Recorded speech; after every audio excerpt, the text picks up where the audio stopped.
J'ai réussi à prendre plus de 20 kilos en un an et je vais te révéler 5 choses que personne ne t'a jamais dit sur la musculation et sur la prise de masse. Et reste bien jusqu'à la fin de la vidéo parce que la dernière va vraiment te surprendre. Pour commencer, il faut savoir que ce qui va te faire prendre de la masse, c'est pas les protéines. On rabâche sans cesse les protéines, les protéines, les protéines. La première chose que quelqu'un te dit quand tu dis que tu fais de la muscu, c'est est-ce que tu prends de la whey, est-ce que tu manges beaucoup de protéines? Parce qu'on a assimilé directement la protéine à la prise de muscle et en vérité c'est ça. Les protéines permettent de reconstruire les fibres musculaires, donc elles sont hyper importantes pour prendre du muscle.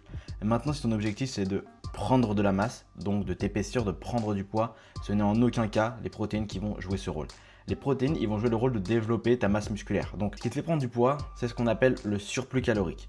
Le fait de manger plus de calories que ton corps n'en dépense. Et t'as beau faire tout ce que tu veux, même les meilleures choses, si tu n'es pas en surplus calorique, tu ne prendras pas de poids.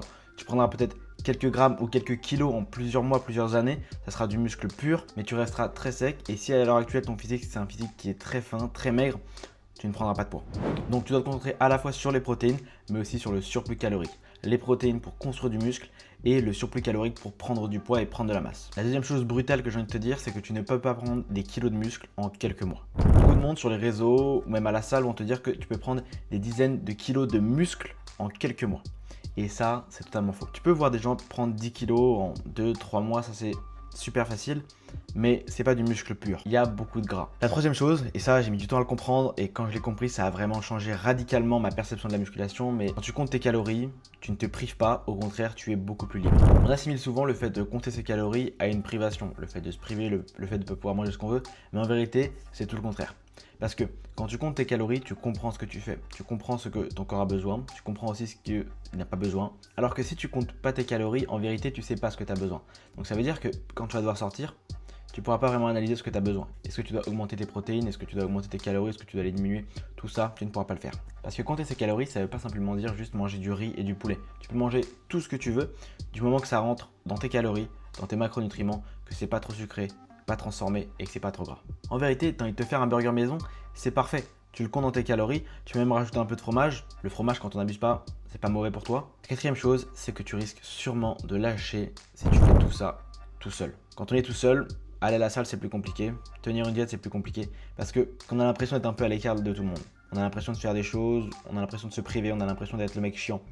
Et même, c'est beaucoup moins amusant. Alors que quand tu as quelqu'un qui va avec toi à la salle, te guide, t'aide, même un coach qui te permet d'être derrière toi, te motiver, te dire quoi faire, tu te sens moins seul et ça te permet de tenir sur le long terme. Et enfin, la cinquième, la dernière chose, l'entraînement, c'est la base. Pendant longtemps, j'ai fait beaucoup de vidéos sur la nutrition et la nutrition.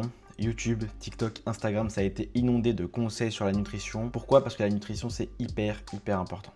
C'est ce qui te permet de prendre du muscle, prendre du poids. C'est vraiment là que beaucoup de choses se jouent. Tout le monde était concentré à 100% sur l'entraînement et était persuadé que l'entraînement suffisait. Et là, on est en train de tendre à un basculement de ça. Les gens commencent beaucoup à se concentrer sur la diète, à se renseigner énormément. Mais en vérité, à la salle, les séances sont pourries. Il n'y a pas de volume, il n'y a pas d'intensité. Le choix des exos est nul. Il ne faut pas oublier que l'entraînement, c'est ce qui te permet vraiment de créer du muscle.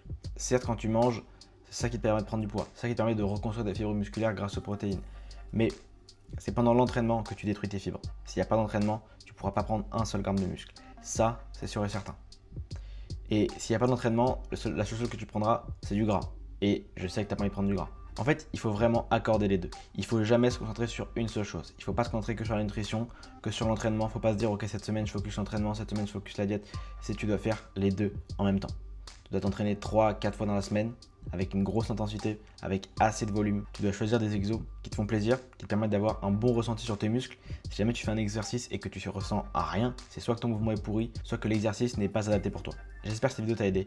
Si jamais tu veux qu'on discute ensemble, je te laisse réserver un appel gratuit dans la description. Tu cliques sur le premier lien, tu choisis un horaire qui te convient et on va s'appeler. On va discuter, on va mettre en place un plan d'action clair pour toi pour que tu puisses avancer.